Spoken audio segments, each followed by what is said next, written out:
stocks at the very end. I want to introduce everybody to the Global X Drive stock. So we'll talk about that. And we're live already, ladies and gentlemen.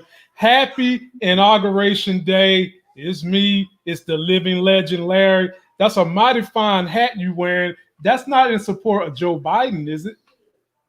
You mean our president? Our president, yes. You mean 46? 46. Yes, it is in honor of the uniter. So in case you guys didn't recognize, that is what a president looks like. That's not just a president, but that's what a presidential administration looks like. My man got to work today, and first topic is definitely the inauguration.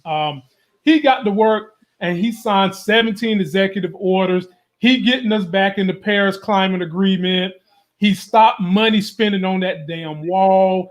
Got us back in the World Health Organization. He even signed the emergency order to put the halt on student loans and to start paying back people who work for the government, where the last administration was breaking the law, because it is a law on the books that if you work for the government for 10 years, you got student loans that are supposed to be gone.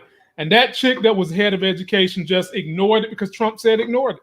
And it's like stuff like that is where Joe Biden is going to have to unite us, because when we see people in power getting away with murder, they need to be brought to justice. Because if it was me and you, Larry, they wouldn't even bat an eye to throw me and you under the bus.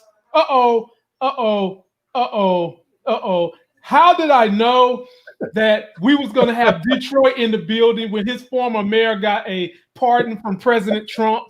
Oh, geez, man. That nigga, he trying to buy the votes for 2024.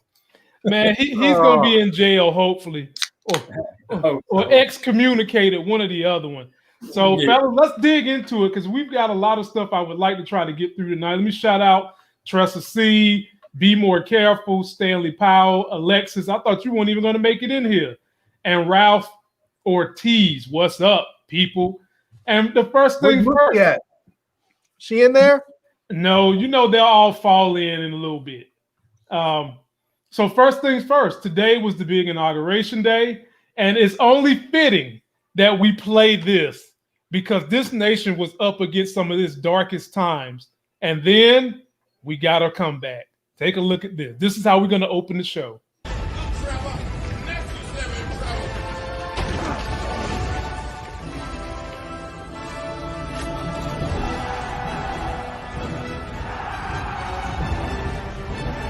Now, every vote must be counted.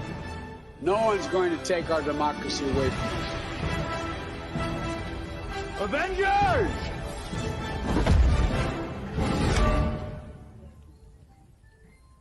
Assemble.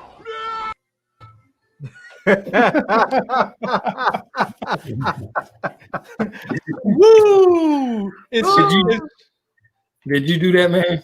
No. I can't take credit for that. I could have done it. I have enough skills to do that, but I ain't do that. That should have said Americans for Equality and Democracy.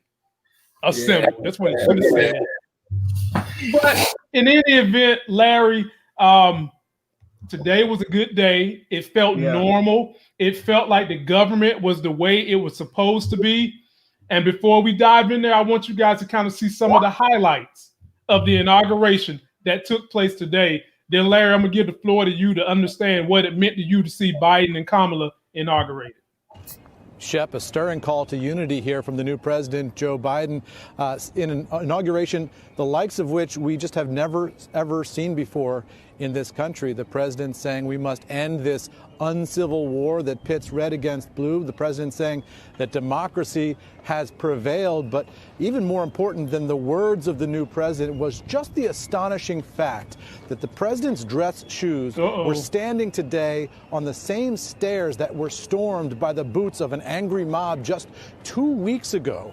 And that tunnel that he came through was the scene of a confrontation as the Capitol Police battled fist to fist with those rioters. And now suddenly that scene is transformed from what we saw 2 weeks ago, and the flashbang grenades and all of the gas and all of the anger and vitriol. And now we see this pomp and circumstance, ruffles and flourishes. We see a return to normalcy on that stage there on the west front of the Capitol building. And what a moment for America, what a moment for democracy as the new president takes office, attempting here to turn a page from what has been such a divisive era in American politics. We'll see if he can pull it off, but the president's starting out with a call to all Americans, as you can see him making his way now through those very same Capitol hallways that were stormed by rioters just a couple of weeks ago. Astonishing stuff, Shep.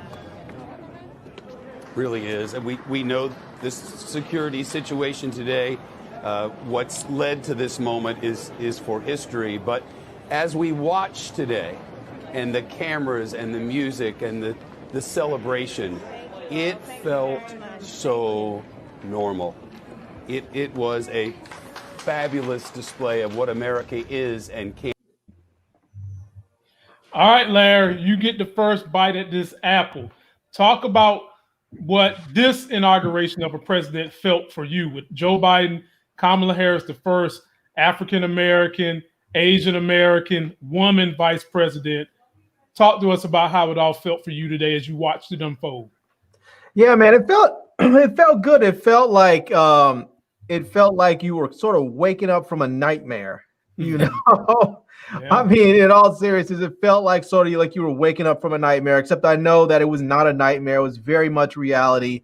Mm-hmm. And, you know, there were really some nice highlights. And I thought that the musical performances by Lady Gaga and J-Lo were really nice. But for me, the one that stole the show was the youth poet laureate. She was fantastic. I think her name was Amber Gorman or something like that. She was absolutely amazing. Oh, well, if you like her, Larry, this is in honor of you, because you know your boy do a whole lot of homework when he do these shows. This is in honor of you. Leave behind a country better than one we were left with. Every breath from my bronze pounded chest, we will raise this wounded world into a wondrous one. We will rise from the gold-limbed hills of the west. We will rise from the windswept northeast, where our forefathers first realized revolution. We will rise.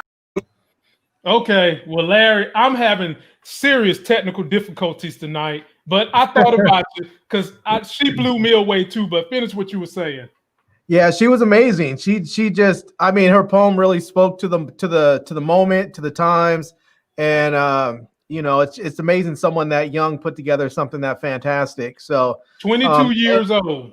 Yeah, from LA. So big shout outs to my West Coast crew out there. So it was just a nice day. It was one of those things where it wasn't over the top. It wasn't super flashy. It was just a really nice, calm, respectful day. I mean, really is exactly what I think that needs to happen in this country. It was sort of a sense of this is the way things are to be done. It was calm. It was respectful. It was traditional in a lot of ways, and it's sort of in that sense of just like if you're a college kid and you've been, you go through all kinds of craziness, you've had a hard semester, and finally the break is over, you go home and you get to go eat your mom's cooking and sit down and watch the game and enjoy a traditional holiday. It felt like you were going back to normal, and I hope that's the way it really is. I know there's a lot of people out there that are on the sides, a lot of those Trumpicans that are out there that just truly, for some reason, believe that this thing was stolen. I don't understand how they figure that out, since there's nothing that's been said about how or why it was stolen. They just believe it was. I hope somehow those people can be reached in their minds, because I really would hate to see this country torn apart at the fabric of it, just over a lie. And Larry, I'll come back to that last statement you made in a second, because the things that are tearing them apart have always been in this country. It's just that they're in denial. And I'm going to dig into that.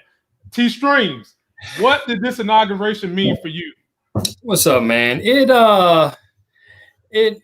did. It was actually a sigh of relief. And while I don't believe that things are going to be an overnight success, man, it did it did give us a sense of relief, a sense of going back to what humanity really should be in, within the United States, and sort of, almost a sense of normalcy. I mean, we've been bombarded with so much BS and situation after situation after situation over these last several years. I mean, the whole country was sort of waiting to exhale. It was just it's another achievement in history. I really do hope that they are able to achieve the agenda that they set forth. Some of the things that they actually talked about with the people that helped them, get there. And so right now now that all the pomp and all the glory of today's event is over, it's time to put the pedal, the foot to the gas and put some work in now, because the easy stuff is gone. The easy stuff is done away with.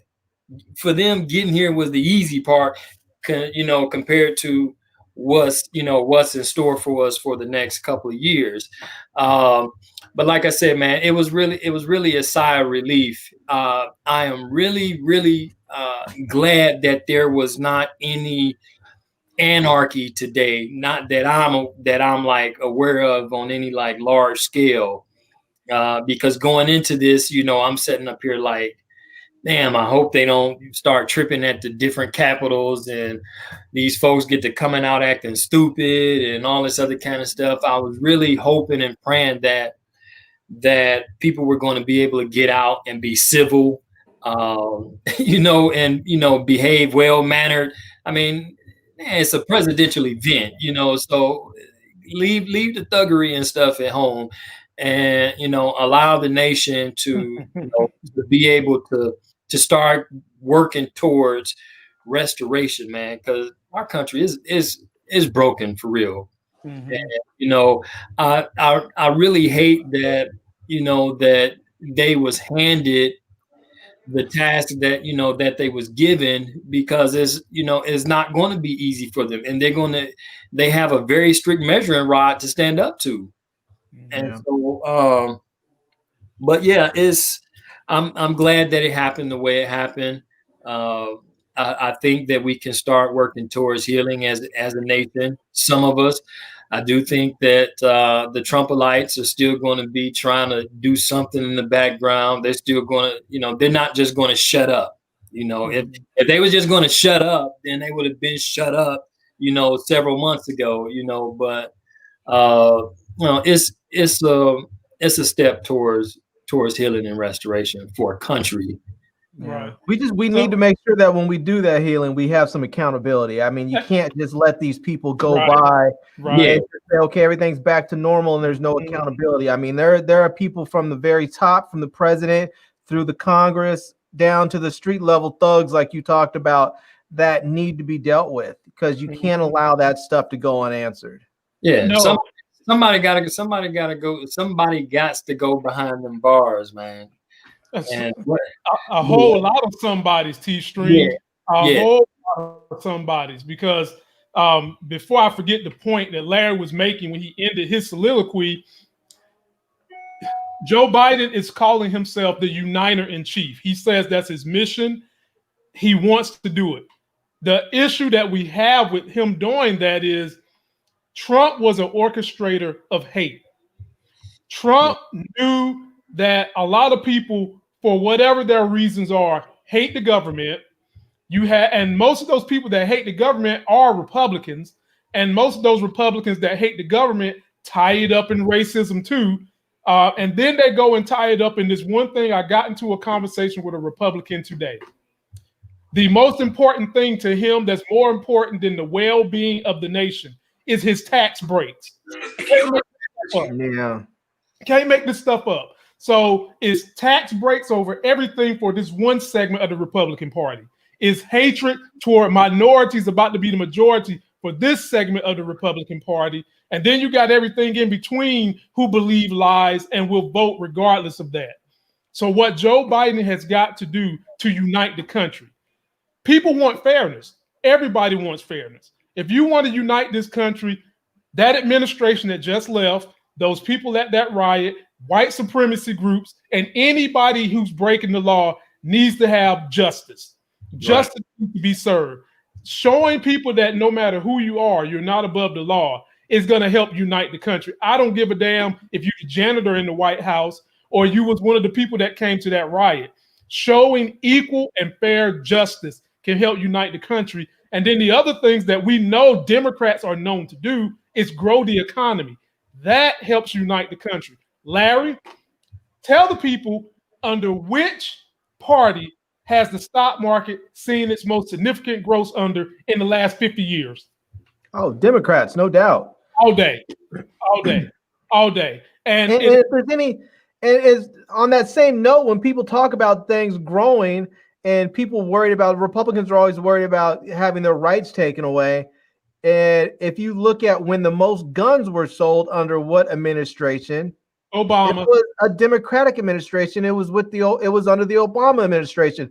There's no one trying to take your guns away. So if you're out there, if you're a Republican, don't let these people get out there and sell you just a bill of goods, trying to convince you need to vote Republican, otherwise the Democrats are going to take your guns away. That simply is not true. Don't let them make you vote against or convince you to vote against your own financial and personal interests over a one issue topic that's not even genuine. Exactly. Thank you. Thank you. Because I was going to also say, Larry, they flip-flop when it's convenient. On one hand, the budget is a problem, the deficit is a problem, but you can't keep doing these tax breaks and reducing the money that comes in from the people that actually have it. We didn't set this tax code like this. Y'all did. Right. You ain't doing nothing to change it. So you can only go get the money to pay the deficit from where it resides at.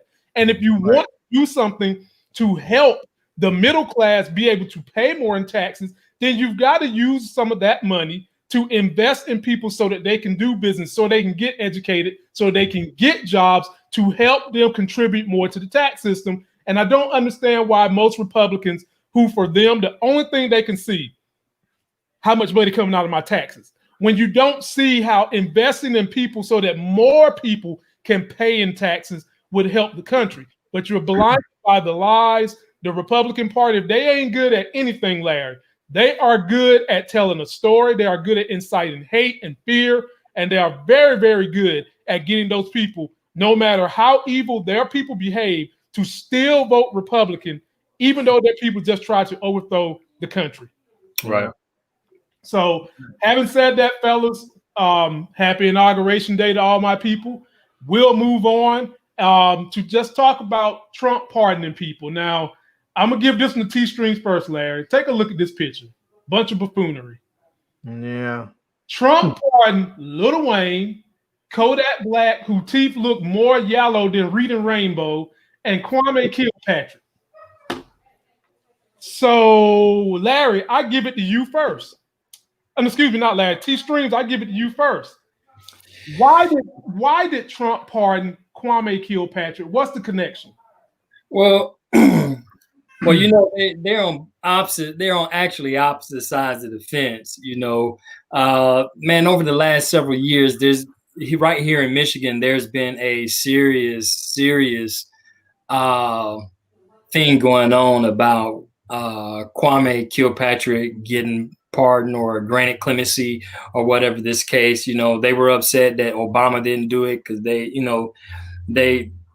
appealed to Obama, I think twice or, once or twice during his tenure and never got it. And, and so he was just, whether or not you think he was guilty or innocent, basically, for those of you who are not aware of what Kwame was caught up with, he was basically doing the same thing that the white boys down there in the political seats doing, except he was black. He was shooting moves as mayor of Detroit and blah, blah, blah. And so they said that he was abusing his power of the office.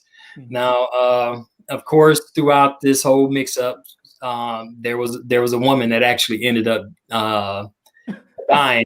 Yeah. I heard about that little strip party T-Stream, and they got rid of the body and still ain't found the body, have they? Yeah, and nah. And so they so don't nobody know if he had anything to do with it or not. But really what it was a black man playing white boy politics, and they locked his ass up for it. Okay. Because T-Streams, I'm very familiar with that story because the wife is from the area. He was the Obama about to be Obama. Do you remember when he was mayor of Detroit? I heard women loving the way he looked. They loved the swag. They loved the way he was having things done in the city. But when the stuff started hitting the fan with him, like you said, they castrated the man just because he was black. He was doing the same crooked stuff that politicians do all across this country. Yeah. But he got caught. And then the thing that iced his cake, he was married, but then he had him a little jump off that was using the government's phone. Now, come on, man. Yeah. Here's the thing, though, with that, right, is that he didn't follow the golden rule, which is you have to be twice as good. You don't get to go and play the white boy games and think you're going to get away with it. You have to remember that you are a black politician, which means if you're going to play those games, you have to play them all the way better. Not part of the way, all the way better. Otherwise, you're getting caught, you're going down, and you're going to lose your job and go to jail and all the other stuff. When Obama didn't pardon him, I completely agreed with it. I was like, Obama has lived his life in such a manner that he was not going to embarrass us. Yeah, they would have took Obama. Can you just imagine Larry listening to all the crap? Oh, you freeing a black man? Can you imagine? I mean, but think of all the things that the things that Obama had to set aside so that he can live his life in such a way that allowed him to be so far above reproach that he can become president. Right. Why would he then turn around and say to this man who lived his life in pretty much the exact opposite, yeah, I'm going to give you a free pass? Nah, I get it if it was some sort of political persecution. But it wasn't like the dude wasn't dirty. It was just people were just like, well, the white boys do it. Why is he getting in trouble too? It doesn't. I mean, I get it. I get the frustration and the anger. Everybody should be punished. But that doesn't mean that you shouldn't be punished. It just means they should be punished too. Yeah. I think some of the issue was that that some folks was thinking that his sentence was excessive. I think they initially gave him like 28 years or something like that. And I guess you can argue it when you look at some of the stuff that they brought against him, like giving city contracts to people that he was associated with and stuff like that. It was like some real weird stuff, So with them letting them out, it don't make me any one way or the other. One way or the other. When I got in trouble, I had to give a man everything. So so I look at this sort of objectively. You jack up and the man come after you and he want that time. You just got, hey, it is what it is. You got to give it to him. But for them letting them out with pertaining to our story with Trump letting them out, I feel a different kind of way, because I look at some of the people that Trump let out, is namely what you just posted on the screen, the pictures, Kodak Black, Lil Wayne. I personally believe that Donald Trump is actually trying to still win favor for a second chance. Should he not be put in shackles and still roaming around free when it's time to come around? He'll be able to use, I gave you guys Kwame. Michigan was that swing state. We gave you guys Kwame back. Maybe this will look good. As far as Kodak Black and Lil Wayne, man, dude, that it was so many more people. Lil Wayne could have probably beat his case with just his lawyers with a felon in possession of gun charge. I mean, golly. You know, I really think that was just I unnecessary. don't know how he was going to beat that case. I mean, Lil Wayne, if I'm not mistaken, is already a felon. There is no place in this country where he can legally possess a gun. Right. And so, right, he can't legally possess a handgun, but No, any gun. I don't think he's allowed to own or possess a firearm anywhere in the country as a felon. I don't know what kind of case he thought he was ever going to have. And he can't vote. So I'm not sure. That just I guess that would just depend on where you live. You know what I'm saying, on some of those regulations.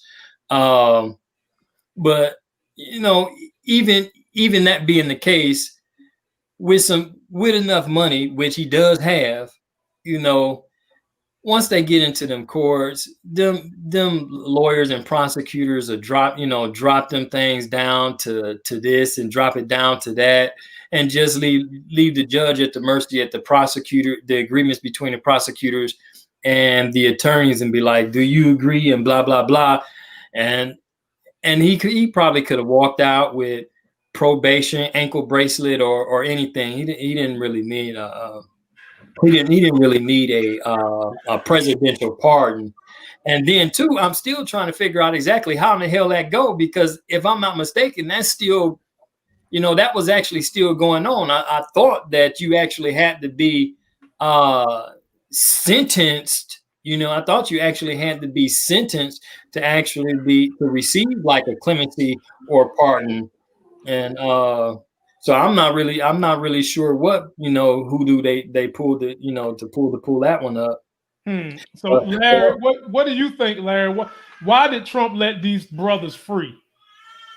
Well, I think he was paying them back a little bit. I mean, if we remember, you know, Lil Wayne was up there cupcaking for Trump during his administration. So we discussed it right here on this show. And so I think he was just giving him a little bit of a payback for it. I don't know what Trump thought, that if Lil Wayne was going to influence anybody that was going to vote. I think the people that probably would be influenced by Lil Wayne probably don't vote anyways. You know, and so I can't imagine that would make any difference. And I mean, from Lil Wayne's perspective, I mean, that it's just a really, really dangerous chance to take. It's a real risk to take, to hitching your wagon to Donald Trump career-wise. Because black people, they will forgive you for damn near anything. You can beat somebody up, you can kill somebody, you can piss on a 14-year-old girl like R. Kelly, you can do all that. But if you turn your back on the black community, people will just simply say, we will never buy or listen to your stuff again. And once black people stop listening to your stuff, white people have no interest in it. White people have interest in your stuff, in black people's stuff, because they think it's cool because black people are listening to it. If we stop, you know, so do they. And so it's just that's a big risk. I if I was Lil Wayne, I wouldn't have taken it. But I mean, for Kwame, I guess that's different for him. I mean, that dude's political career is dead. So I mean, just to get out of jail, that's you know, I mean, you get out, you get out. So I think I saw something about him being considering ministry now. I don't know. Hey, that's what you do. I can see him doing that. Yeah, that's what you do. Lord. Yep, that's what they do. And that's also, y'all gonna hate me for saying this, that is also another way to ingratiate yourself with white man too. You go get in trouble, then you find new favor with God, and then you come out like you're Jesus boy or something. That ingratiates you with white people when you mess up. I don't know if he's gonna do it for that reason, but he can speak well in a crowd, and if you can't be a politician, you can tell the Lord's story about how you got saved and you seen the error of your ways. So I don't even know why Trump would waste a pardon on Lil Wayne. He's going to be in trouble again probably later on this year anyway. Well, I mean, that's not the only. Dude is a junkie. He's a drug addict, and he's going to get in trouble because that's what drug addicts do. He didn't, you know, Bannon also got a pardon, and a lot of people thought Tiger King was going to get a pardon. So much so that this dude had a limousine waiting at his jail, thinking Trump was going to pardon him. He got nothing. Oh, well, there you go. And last thing about the inauguration, to commemorate this inauguration, because I'm gonna have to tell my child the story of how me and my wife had to take extra precaution under one president. Then the new president, Joe Biden, comes in to give us hope. We took a commemorative picture that you can go buy right now for $14.99 at shoplifegains.com. It'll be in a nice frame. the Biden L commemorative. It'll last you a lifetime. You're not to smile like that from a baby at an inauguration, and the daddy is in the COVID mask to remind you that it is COVID season. $14.99 shoplifegains.com. Get you that commemorative, and I'm lying, y'all. That ain't in. You can go to Facebook and see that if you want to see it. Oh man. Yeah, but she definitely approves of Joe Biden. I could never get her by a TV when Trump was up there and she would smile. Yeah. She always looked at him like he was some kind of Halloween jack-o'-lantern or something. That's what she would look like. I think he is. You know, so Buzz is right though when he talked about. I don't know about Lil Wayne paying for his pardon. He might have. There's been a lot of talk of that, but Steve Bannon getting a pardon because he knows where the bodies are buried. I definitely believe that's true. I think Steve Bannon probably told him, "Look, bro, if I don't get my pardon, there's going to tell-all book that's going to be written very shortly after, and you're probably not going to like it." Man, he knows where the bodies is at. Did Cone get a pardon? Roy Cone? Yeah, I think he did. I think all those dudes did. I think Cone, Papadopoulos, Manafort, Flynn. I think all of them got pardons. Now, go ahead. I said I hadn't seen a complete list of all the pardons. How many did they say that he actually did? 144. 144. Wow. Wow. Anyway, well, fellas, y'all don't follow this show, but I do. It's the best medical show going, and it's The Resident. It came on last night, and this young lady right here was the main character in the show. She was actually a congressman in Georgia. Things went awry, and she was running for governor, and she was about to win until she pops up in the ER that's the same shit with some kind of disease, Larry, that no one knew what was going on. So you had both of these two doctors trying to figure out what was going on with her. Well, here's the catch to this whole story, and it was so good.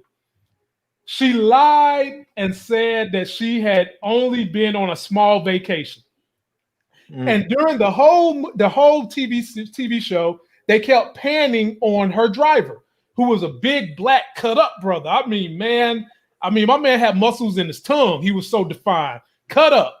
And later on, we come to find out she's married to an ex-football player who's a prominent Atlanta Falcon, but there's no more intimacy.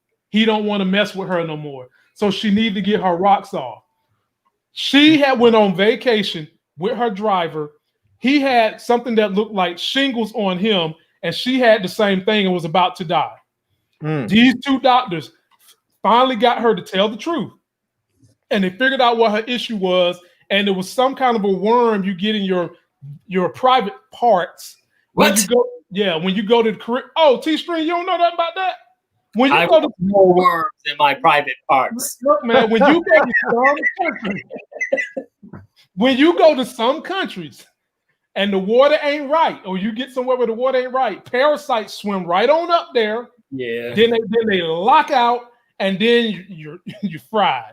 Well, that's what happened to her. They finally got her to come clean, tell the truth, and they was able to save her. And in the end, she decided, you know what? I need to fix my marriage. If I'm going to be the first female governor of Georgia, I got to get things right. So she kicked the old driver to the curb and got a new one that she's completely unattracted to.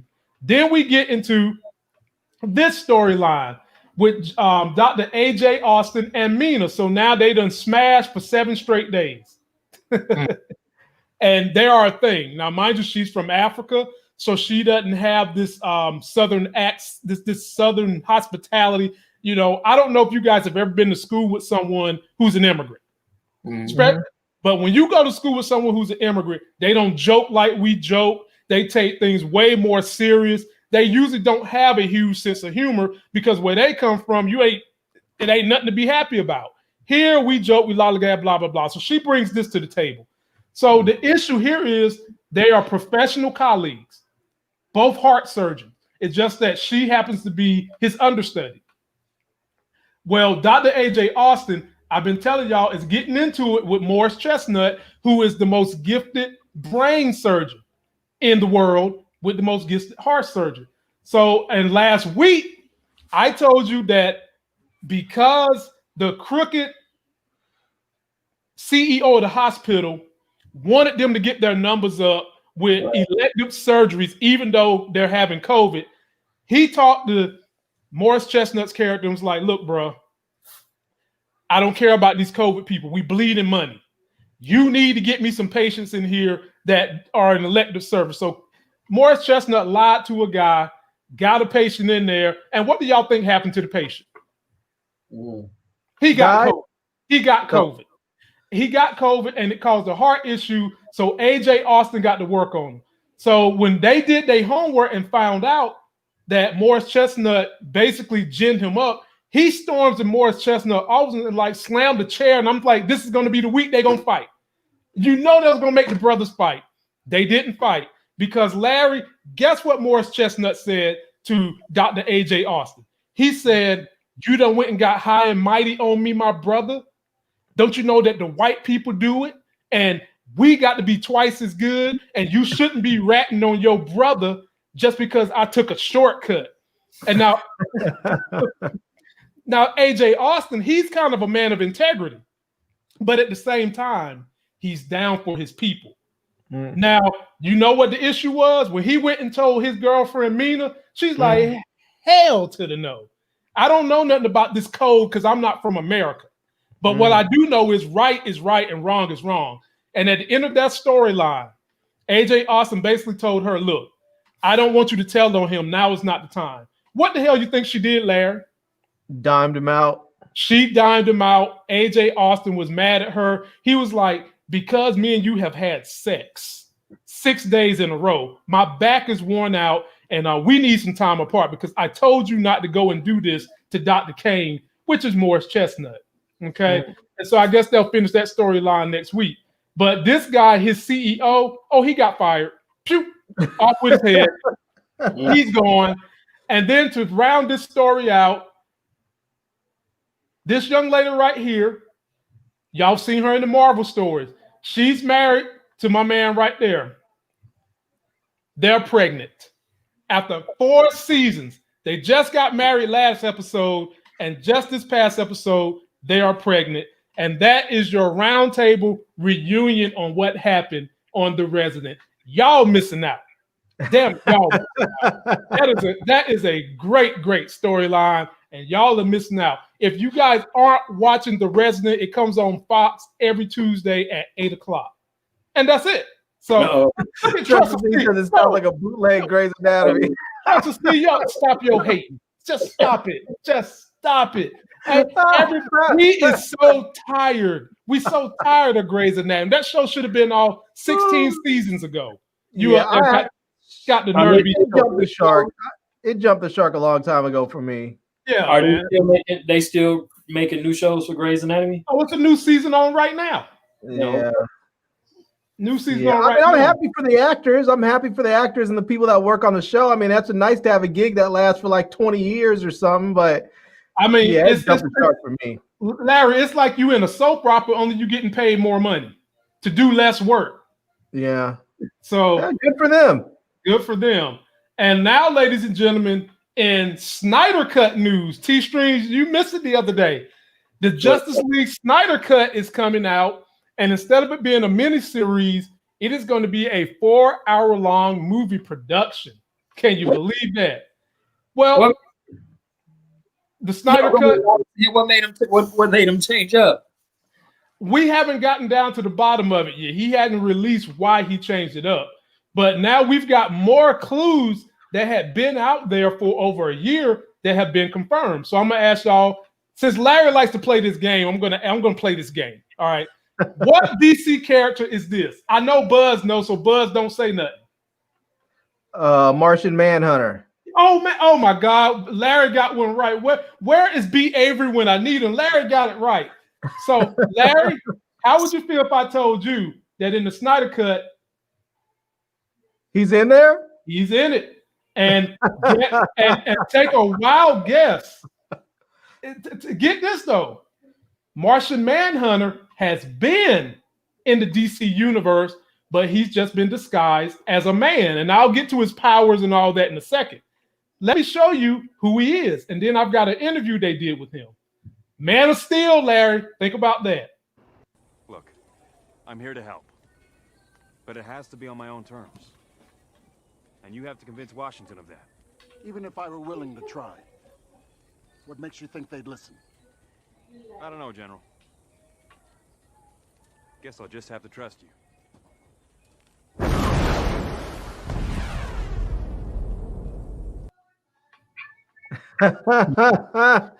General Swanwick, huh? General Swarnick is Martian Manhunter, and he's done an interview where he talked about John Snyder asking him to get involved. Let's take a look at the interview he did with Collider, and then we'll discuss. I like this brother. We'll discuss. I have to ask you about Zack Snyder's Justice League. It's basically out there that Martian Manhunter was always meant to be a part of Zack Snyder's original cut. It was always rumored that your character in the first two Zack Snyder's Superman films was meant to be Martian Manhunter. Can we put those things together? I think, we could put the rumor to bed. Yes, I am the Martian Manhunter. Hooray! Yeah, so I am eternally grateful to Zack for seeing it through.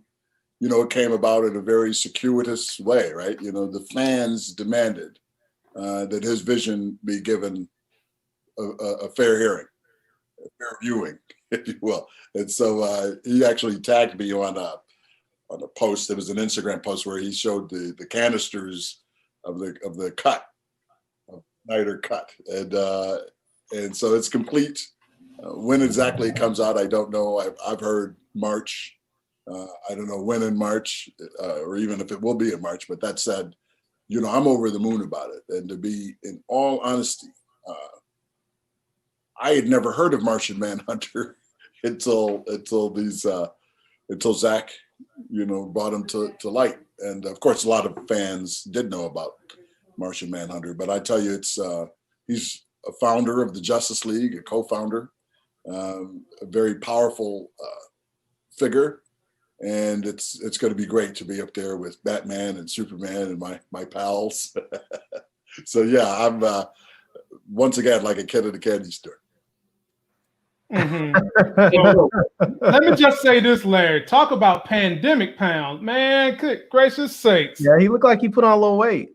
Yeah, he did. So for those of you who don't know, Martian Manhunter, man, I mean, this dude, he has the translucent powers of vision. He can go translucent and walk through things.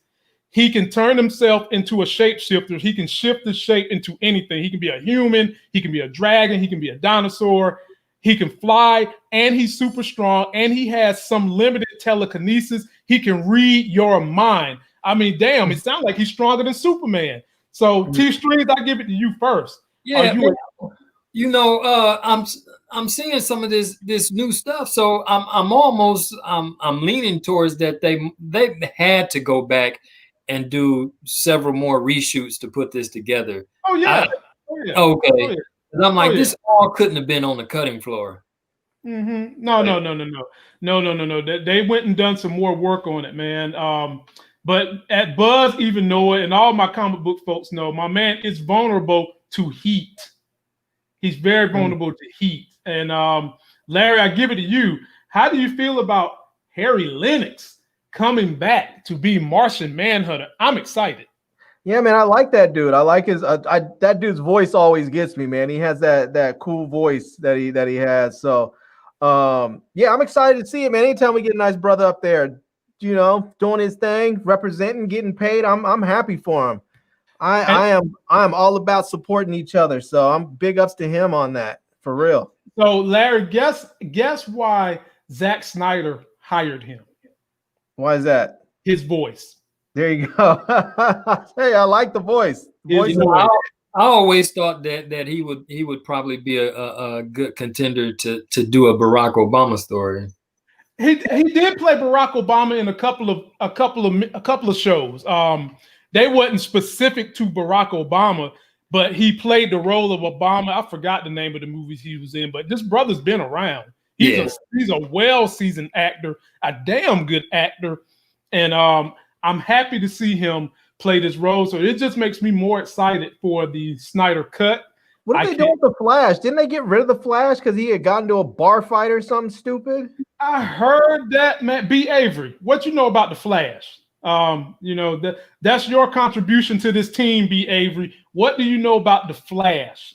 I don't know, man. I think they had already done some of his reshoots before that trouble happened. So I'm not quite sure what they did with the Flash. Okay. But yeah, man. Was it ever conclusive that they actually fired him or got rid of him like that? Because I didn't never see anything hardcore. It was a rumor. I never saw a conclusive thing either because we talked about it. As a matter of fact, that was one of our very, very first April shows we did where he went to the bar, got into trouble with the girl. I remember it like it was yesterday. Yep. I tell you to do something, I mean this. Oh Lord, Larry, he got himself in all kinds of trouble. Why did everybody get on this show and want to support you, Larry, with this Killmonger crowd? Go ahead and burn all that. My king, we cannot do that. It is our tradition. When I tell you to do something, I mean that shit. Burn it all.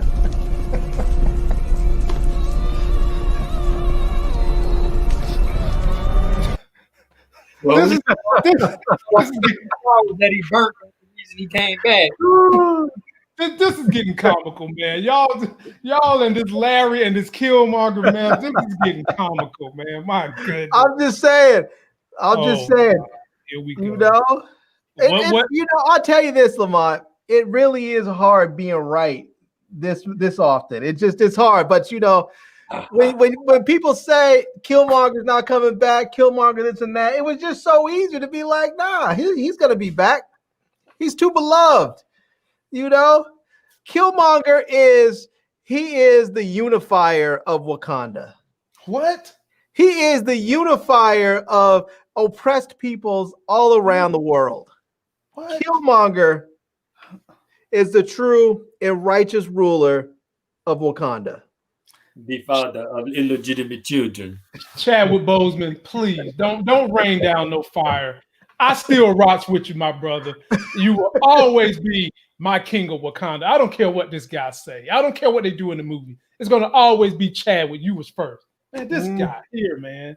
Good Lord, man. So I was watching that show you told me you and B. Avery told me to watch. I was watching it last night. The Avengers, the Earth's Mightiest Heroes. Even in there, King T'Chaka was cheating when M'Baku came and challenged him. He was cheating. Oh my God! Are you sure you watched the right version? I watched the right version. He was cheating. God, see, and then he ended up getting beat. And then he got beat, and then T'Challa went and snuck off and grabbed himself a Black Panther,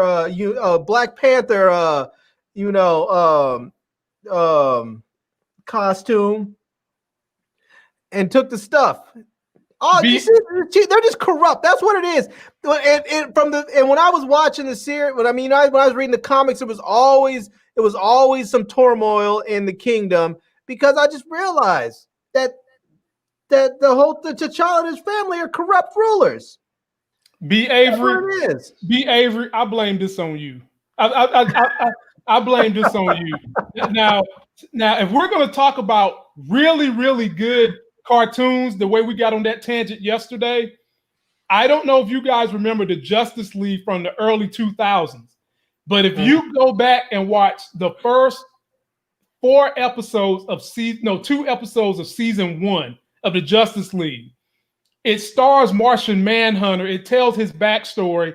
He was in Earth and he got caught up in Earth and got trapped by this alien race that was super powerful. And Superman and Batman had to save him. That's another one. Go back and watch Justice League.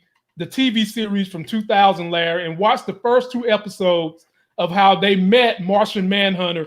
I want to see that on the screen because that was fire too. That was some fire TV by DC.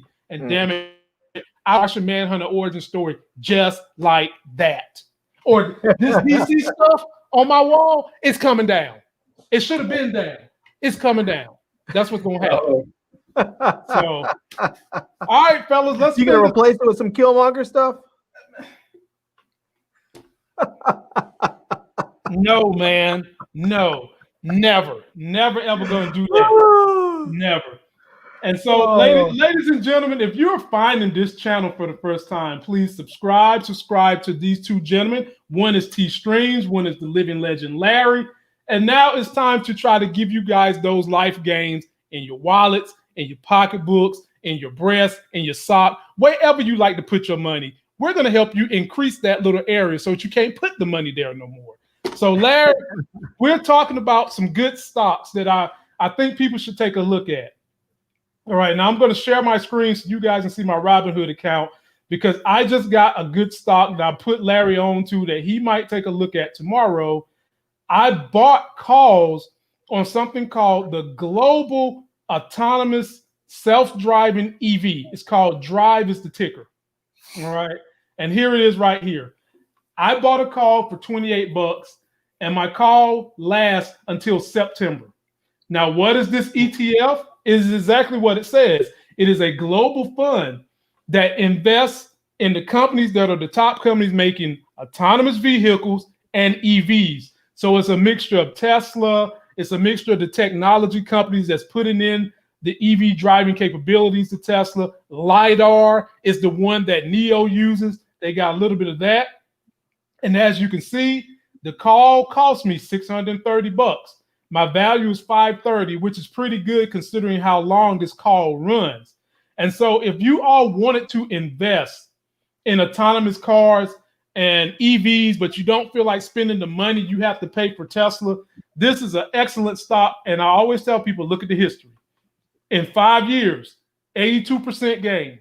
Come down to a year, you got a 78% gain. And in the last 3 months, the stock has made 53%. And down to a month ago, 20%. And you get the picture. You get the picture, ladies and gentlemen. This is an excellent stock for you guys to have. And if it makes you feel any better, one of our favorite companies also invests in this stock, and that company is called ARK ETF. ARK ETF investing in another ETF.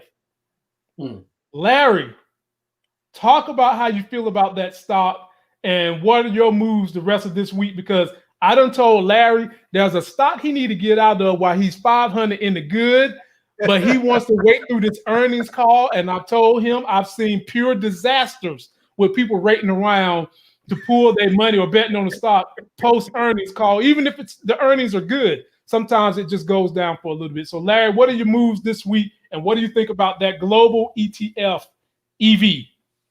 Yeah, man, I like that one. I think that's a good one. I'm actually considering that one there. Okay. Yeah, I mean, I like the fact that they sort of, because if you want to buy into Tesla and some of these other automakers, it can be very expensive. So to have an ETF that gives you a little piece of all of them in that one package is kind of nice. Especially when Arcus starts investing in them, then you know that it's heading in the right direction. So you may have to hold it for a little while, but you at least know it's heading in the right direction. So when I say Ark is investing in it, I don't mean they're taking their ETF and investing. I mean the individuals that run Ark are investing in it personally. Oh, okay, all right. Yeah. As far as my own personal thing that you were talking about with fuel cell, I'm hoping it goes up. I had to make the decision whether to sell it or hold on to it because the earnings calls tomorrow in the pre-market hours. So the good news is going to come. It's going to come. It's the good news or the bad news is coming before the market even opens. So I had to decide today before the market closed whether to stay in it or get out. So I just rolled the dice. I figured, hey, the upside was big. If it goes down, if it tanks, then either one, I just have to hold it until and hope I don't lose any. Well, if the earning calls is bad and I can get out without losing anything, then I just get out. But if not, then I just have to hold it for a little while. So it's not a big deal either way. But the upside for me, the upside is looking better than the downside. T-Streams, have you started back investing in stocks and all that yet? What are you following? Man, honestly, I hadn't made any new moves to that portfolio, and probably like we was talking the other day in our little private chat. Right now, I'm probably going to the things that me and my wife have together. I'm probably going to sort of dip off and do something single, so that I can get in on some of the personal stuff with you guys. I feel you. Yeah, which I'll probably still have to share some of that too. Hey, ain't nothing wrong with that. So my homie Big Will followed me in buying a call on Ford for a whole year. Larry Ford was at the top of the S&P today.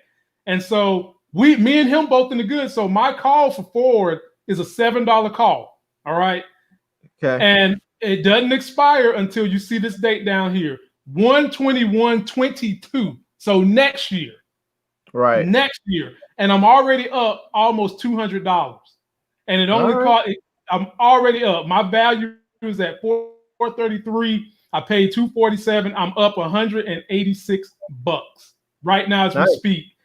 And I told y'all I believe in Ford this year because their CEO and all those other things I was telling you guys. So that's why I was like, to get a call of Ford for $200 and you can just sit on it for a whole year, you can't beat that.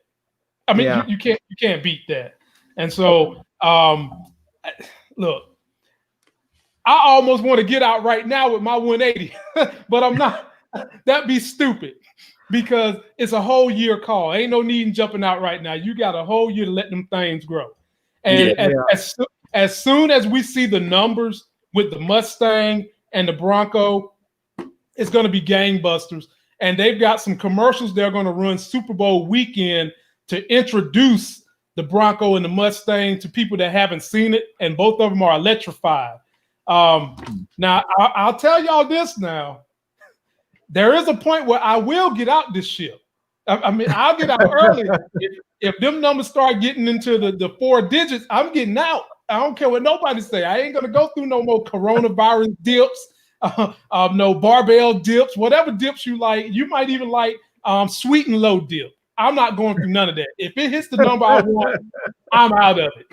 So, but fellas, trust to see what says would you buy a Ford though? Trust to see, I ain't buying no Ford. No, but I will say this though. Have y'all seen that Lucid Air EV? Man, you ain't seen the Lucid. It looks good. It looks good. T-String.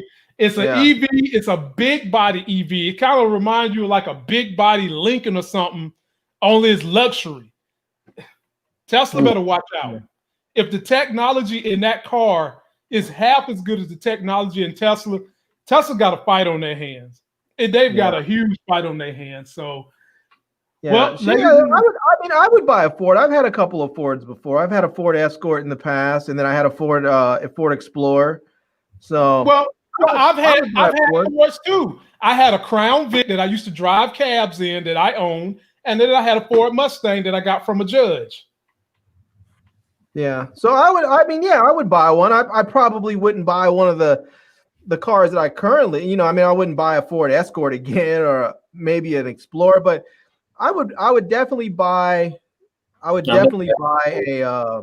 one of the electric Ford trucks. I mean, one of the electric Ford Mustangs or maybe a Ford truck, I mean, the Ford truck, when I bought my Explorer, someone told me, they were like, buy the Ford Explorer because they said it's basically a Ford truck with an SUV with an SUV cab on it. They were like, all you have to do is change the oil out and this thing will run forever.